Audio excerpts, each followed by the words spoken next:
Trace its roots back to the original prehistoric horse, but a new report says some breeds are sliding towards extinction because there's no incentive to keep them.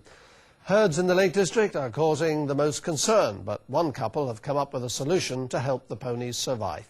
Here's our environment correspondent, Colin Sykes. Exmoor Ponies living the high life on the fells above Silverdale. They're helping to conserve the traditional uplands of the Lake District, but throughout Cumbria the future for native ponies is troubled.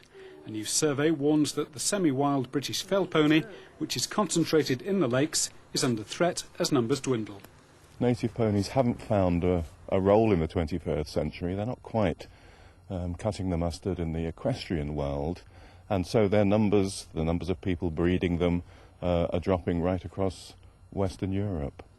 Native ponies are hardy and take the worst weather in their stride. But in the lakes, the number of breeding mares of fell pony has fallen to less than 250, which is causing concern for the report's author. There are very few new breeders coming into the industry, if you like. In 10 years' time, there may be no herds running in their natural habitat on the uplands. Because of changes in subsidies, farmers no longer get paid for the number of sheep they might have grazing. But there is new money for land management, which is where the native ponies come in, because that's something they're really good at.